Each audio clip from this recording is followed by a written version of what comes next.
Queridas hermanas clarisas descalzas y queridos hermanos, esta es la señal, un niño. ¿Qué señal? Pero no un niño en cuna de príncipe en un palacio real, un niño envuelto en pañales, o sea, un niño dependiente, un niño sobre el que nosotros podemos mandar. Esta es la señal. Pero esa señal está envuelta en otras muchas que la circundan y adornan y significan. Y es la noche, el aire libre, la intemperie en que velaban aquellos pastores. ¿Y qué velaban? Un rebaño. ¿Y quién se les presenta? Otro personaje, pero en este caso celestial, un ángel. ¿Y qué sucede entonces? Que ellos se ven rodeados de claridad. Entonces hay muchos elementos que se concitan aquí. El aire y la oscuridad de la noche, con sus estrellas, con la luna y el rebaño de ovejas y cabras que guardaban los pastores, la claridad, todos son criaturas de Dios, porque la Nochebuena es cuando tiene lugar el estallido jubiloso del cántico de las criaturas, aquel que después, al cabo de 1200 años, pondría en versos muy sencillos, ingenuos, en un italiano todavía rudimentario, el Poverello de Asís, San Francisco. Y estamos celebrando, así como el año pasado, el 8º centenario de la inauguración del primer Belén en Grecho por el Seráfico Padre. Este año celebramos también los 800 años, o el inicio en la entrada de este año conmemorativo, porque sería en el año 25, del Cántico de las Criaturas. Y el año próximo ya la partida al cielo de Francisco. Por tanto, compuso este cántico 2 años antes de morir, cuando era, humanamente hablando, un hombre muy acabado y, sobrenaturalmente hablando, un hombre muy consumado por el amor.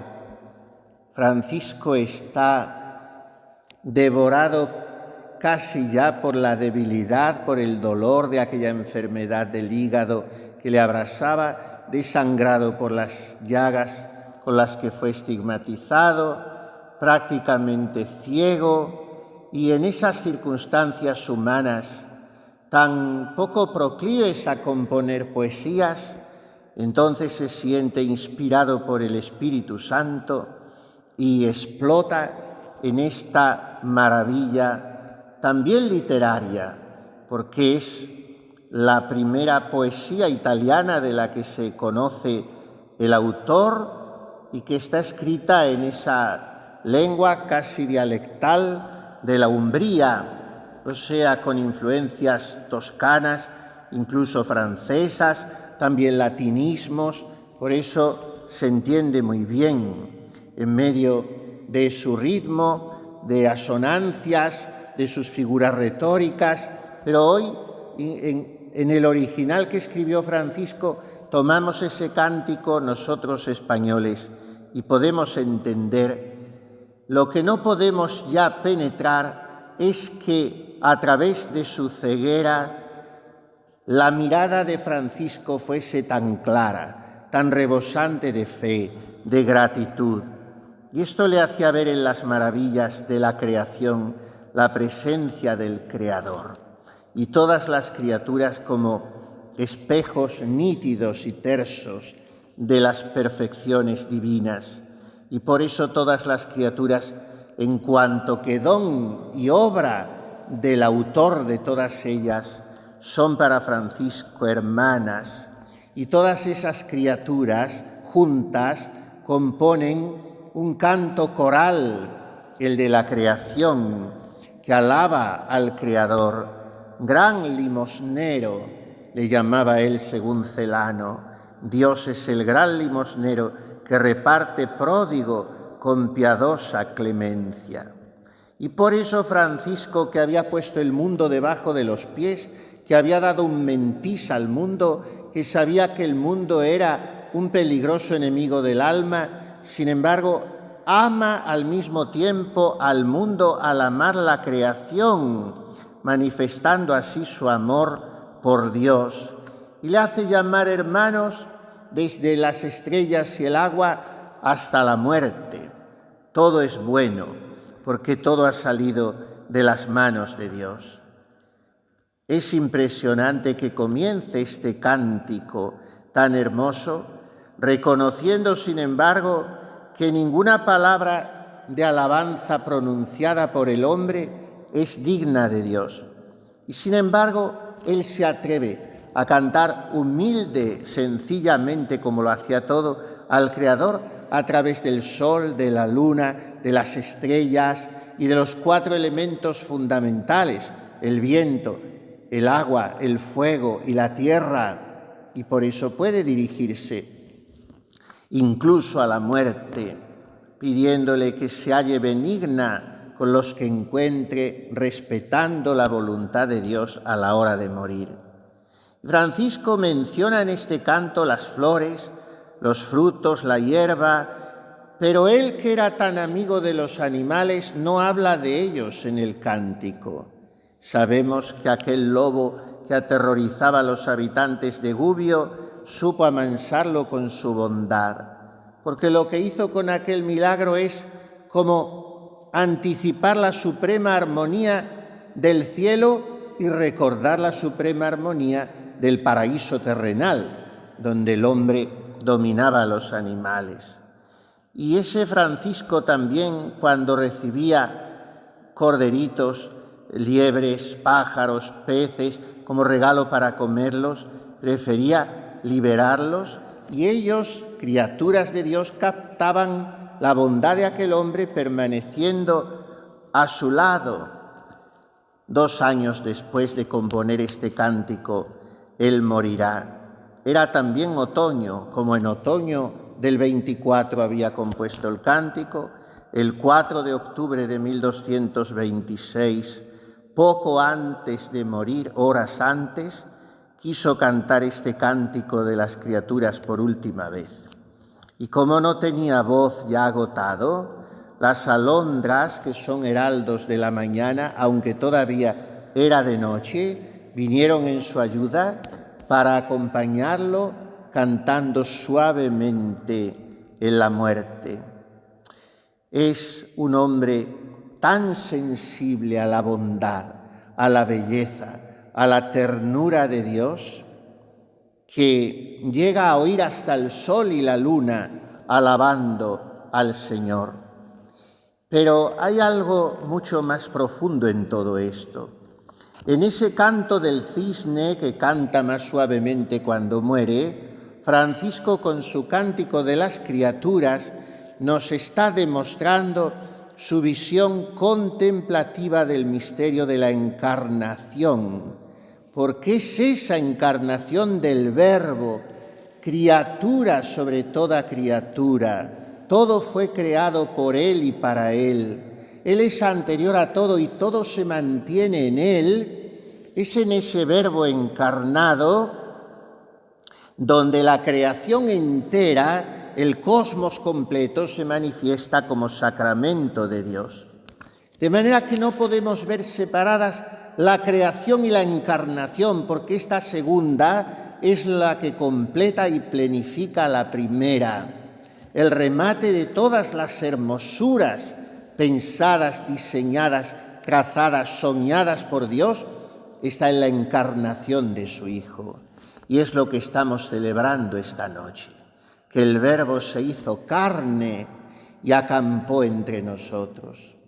Y cuando los hombres se olvidan de este misterio, como en nuestra época descreída, y en la que Dios pretende en los hombres que esté totalmente ausente, donde ya se considera como un elemento histórico de cuatro nostálgicos, incluso algo que constituía la alegría verdadera de la Navidad en nuestras ciudades y pueblos y familias, como es la Misa del Gallo, pues en este momento en que el hombre suicida se empeña en vivir como si Dios no existiese y se entrega enloquecido y ciego a las crápulas y a las diversiones alienantes, en este momento Francisco, al cantar el Cántico de las Criaturas, nos está invitando a mirar al Creador y a su criatura principal, única, sublime,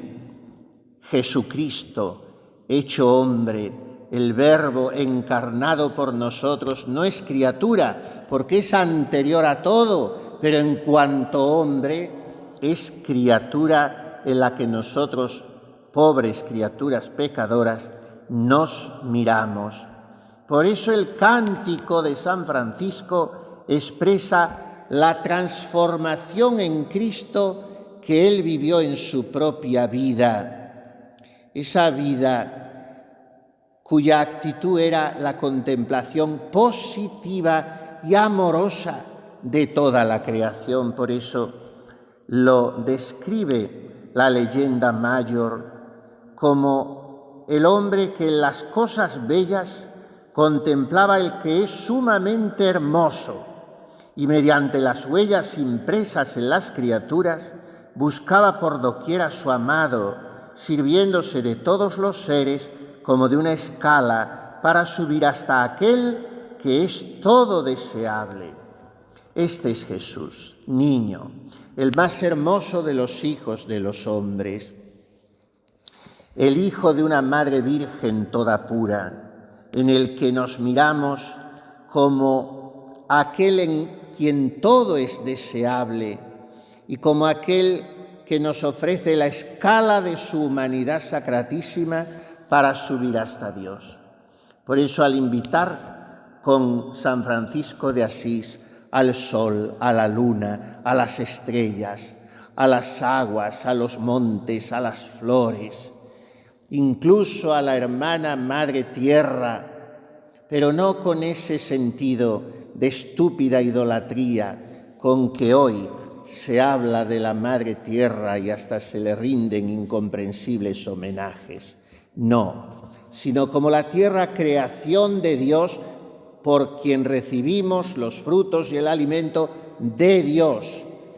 Pues al invocar a todas esas criaturas, Francisco, que termina invocando a la propia muerte como la criatura que al fin será la más inseparable amiga nuestra porque nos dará paso a la verdadera vida, al invocarlas, el Serafín de Asís nos está invitando a mirar al hombre perfecto, al remate de toda la creación, al más bello de los hijos de los hombres, Jesucristo bendito, ese que nos muestra esta noche en sus brazos, una virgencita quinceañera, ante la mirada atónita, humilde, adorante, reverencial, de un carpintero castísimo.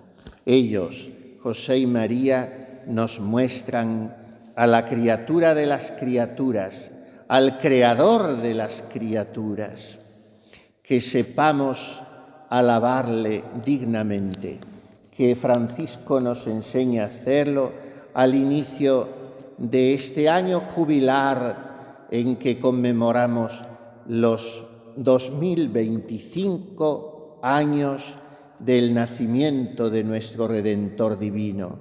En Él está nuestra salvación. Dejémonos, como Francisco y todos los santos, salvar por Jesús, que es el Emmanuel, el Dios con nosotros. Así sea.